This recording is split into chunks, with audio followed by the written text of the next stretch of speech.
kampus, baik secara akademik, sosial maupun pribadi. Sebelum kita mulai, mari kita sepakati beberapa aturan dasar.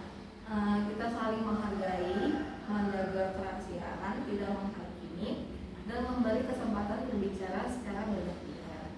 Apakah kalian setuju dengan peraturan ini? Setuju. Baik, untuk membuka suasana, mari kita mulai dengan perkenalan dan ice breaking. Silakan sebutkan nama, jurusan, semester, dan satu hal yang sedang sering kalian pikirkan akhir-akhir ini. Perkenalkan, saya Olivia Riani dari BKPI semester 4 kelas B. Jadi saya sering bertanya-tanya apakah saya masih di jalur yang benar. Perkenalkan, nama saya Helun Sakana Viola dari Bimbingan Konseling dan Pendidikan Islam semester 4. Belakangan ini saya merasa jenuh dan bingung kemana ini arah hidupnya. Perkenalkan, nama saya Nadia Dati, jurusan BKPI semester 4. Woi, iya lagi. Saya di bawahnya aja. Tonjok kamu ganti skripsi sama tugas aja, tugas was apa tugas praktek. Males gue ngeditnya. Tugas UAS atau UTS membuat saya stres dan saya merasa kurang dukungan dari teman-teman. Perkenalkan, saya Nurul Samila dari Program Studi Bimbingan dan Konseling Pendidikan Islam semester 4. Di sini masalahnya itu mata keuangan keluarga gitu, cukup mengganggu fokus saya ketika di kosan, ketika kuliah gitu. Oke, kalau saya izin berlanjutnya saya Melizan Lestari, kelas B semester 4, jurusan Bimbingan Konseling dan Pendidikan Islam. Saya merasa tekanan akademik semakin besar dan burnout mulai terasa. Terima kasih sudah berbagi. Kalian luar biasa semua karena berani membuka diri.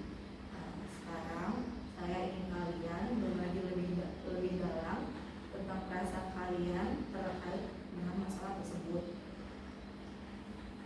Saya merasa tidak percaya diri karena saya merasa saya hanya menjalani kuliah tanpa arah. Saya merasa tertekan karena orang tua berharap besar, tapi saya sendiri tidak yakin dengan pilihan saya. Saya merasa seperti gagal, semua orang selalu bisa mengerjakan tugas-tugas, tapi saya merasa stuck. Kalau aku sendiri itu sering harus memilih gini antara membantu orang tua atau mengerjakan tugas, jadi itu membuat aku tuh merasa kayak bersalah terus, gitu, bingung gitu. Kalau aku mulai takut dengan masa depan. Semua orang tuh melihat aku sebagai mahasiswa yang berprestasi, tapi ya aku rasanya kosong. Perasaan ini tuh sangat valid ya. Saya bangga banget sama kalian menyampaikannya dengan jujur. Sekarang apa yang kalian rasakan setelah mendengar cerita dari teman-teman kalian? Saya jadi sadar bahwa saya tidak sendirian. Banyak juga yang merasakan kebingungan seperti saya. Saya terharu, ternyata banyak dari kita yang memikul beban sendiri. Saya merasa lega. Dulu saya kira saya terpuruk. Saya merasa punya teman seperjalanan karena rasanya lebih ringan. Ini adalah kekuatan dari konseling kelompok ya. Kita saling menciptakan ruang aman untuk berbagi. Masuk ke simulasi role play. Sekarang mari kita lakukan simulasi. Saya akan memberikan kalian skenario untuk berlatih menyampaikan perasaan kepada orang yang kalian anggap sulit dihadapi. Skenario pertama itu menyampaikan kepada orang tua bahwa kalian merasa tertekan dalam ekspektasi mereka.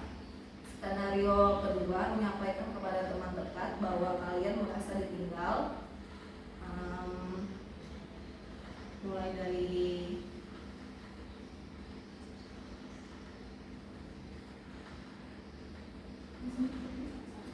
Mulai dari Santa bisa.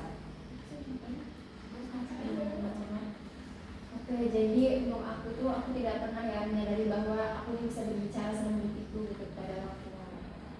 Kalau aku saya pernah merasa lebih siap menghadapi teman saya sekarang. Latihan ini akan membantu kalian lebih nyata, komunikasi efektif, dan mengurangi konflik secara signifikan. Sekarang kita akan melakukan latihan relaksasi singkat untuk menenangkan pikiran. Jadi, yuk ambil posisi ini. Dicoba aja pejamkan mata dan fokus pada nafas. Jadi latihannya itu relaksasi menggunakan 3-4-3. Jadi 3 detik ambil nafas, 4 detik tahan, dan 3 detik keluarkan dari mulut. Nah, bagaimana perasaannya? Aku merasa jauh lebih rileks. Ternyata hal sederhana seperti ini bisa membantu. Latihan ini tuh akan Saya merasa tubuh saya lebih tenang.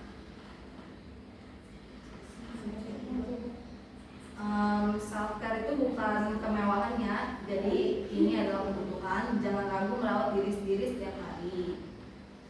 Selanjutnya itu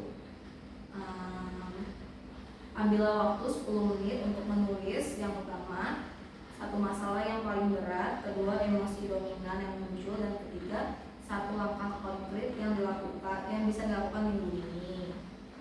Bisa dari